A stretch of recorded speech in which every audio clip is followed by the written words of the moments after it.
La politique d'Aristote, livre 8e, chapitre 3, sommaire. Suite de la théorie précédente. Les causes réelles des révolutions sont toujours fort graves, mais l'occasion peut être futile.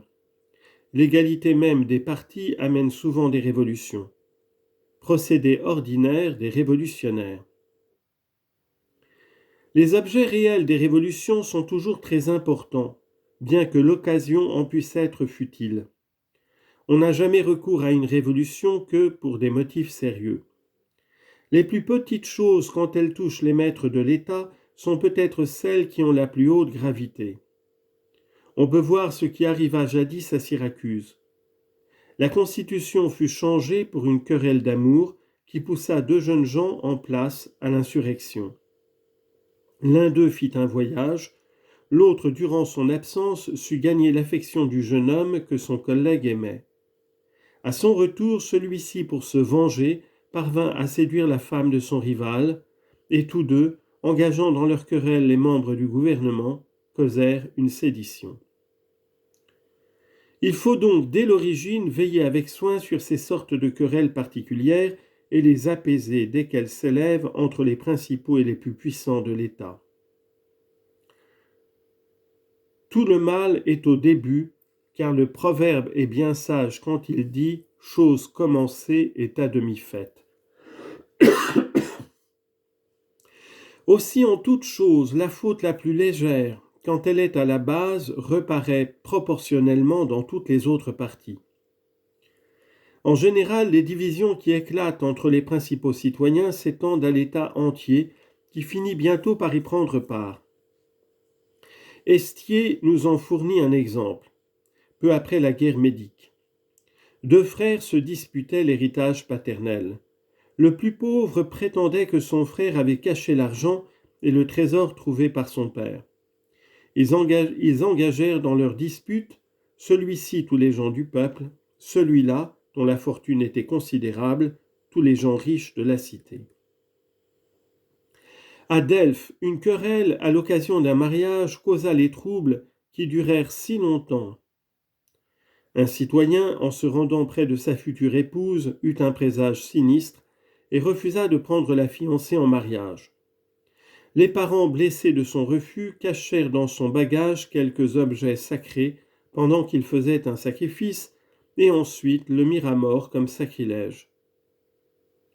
À Mytilène, la sédition excitée à l'occasion de quelques jeunes héritières fut l'origine de tous les malheurs qui suivirent, et de la guerre contre les Athéniens dans laquelle Pachès s'empara de Mytilène. Un citoyen riche nommé Timophane avait laissé deux filles. Doxandre, qui n'avait pu les obtenir pour ses fils, commença la sédition et fomenta la colère des Athéniens, dont il était le chargé d'affaires en ces lieux. À Phocée, ce fut aussi l'union d'une riche héritière qui amena la querelle de Mnasée, père de Mnason, et de Phicrate, père d'Onomarque, et par suite la guerre sacrée si funeste aux Phocéens. À Épidore, ce fut encore une affaire de mariage qui fit changer la constitution. Un citoyen avait promis sa fille à un jeune homme dont le père, devenu magistrat, condamna le père de la fiancée à l'amende. Pour se venger de ce qu'il regardait comme une insulte, celui-ci fit insurger toutes les classes de la cité qui n'avaient pas de droit politique. Pour amener une révolution qui fait passer le gouvernement à l'oligarchie, à la démocratie ou à la république, il suffit qu'on donne des honneurs ou des attributions exagérées à quelques magistratures, à quelques classes de l'État. Ainsi, la considération excessive dont l'aréopage fut entouré à l'époque de la guerre médique parut donner beaucoup trop de force au gouvernement.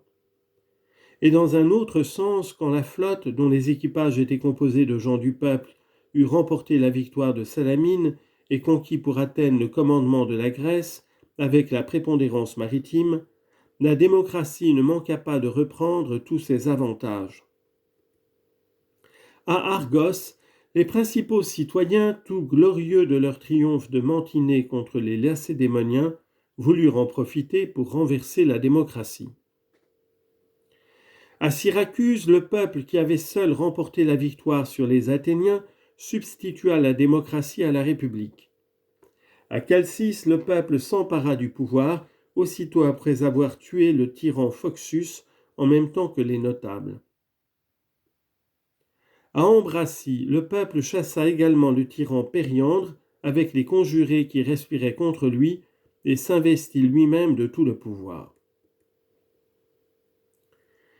Il faut bien savoir qu'en général, tous ceux qui ont acquis à leur patrie quelque puissance nouvelle, particuliers ou magistrats, tribus ou telle autre partie, quelle qu'elle soit, de la cité, deviennent pour l'État une cause de sédition. Ou l'on s'insurge contre eux par jalousie de leur gloire, ou bien eux-mêmes, enorgueillis de leur succès, cherchent à détruire l'égalité dont ils ne veulent plus. Une autre source de révolution, c'est l'égalité même de force entre les parties de l'État qui semblent ennemies les unes des autres, entre les riches et les pauvres par exemple, lorsqu'il n'y a pas du tout entre eux de classe moyenne, ou que du moins cette classe est trop peu nombreuse.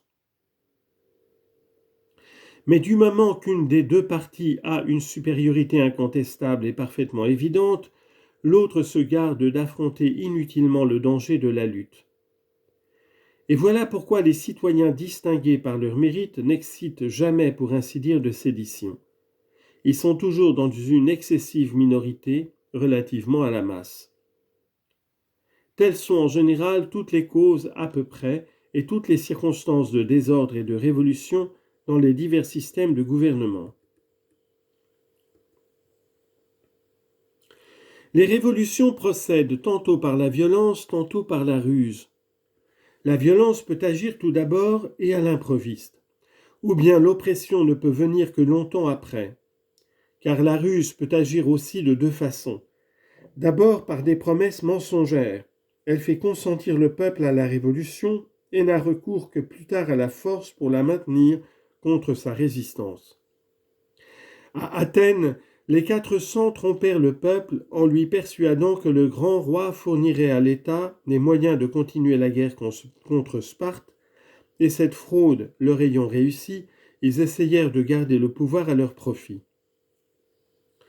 En second lieu, la seule persuasion suffit quelquefois à la ruse pour conserver la puissance du consentement de ceux qui obéissent, comme elle lui a suffi pour l'acquérir. Nous pouvons dire qu'en général, les causes que nous avons indiquées amènent des révolutions dans les gouvernements de tout genre.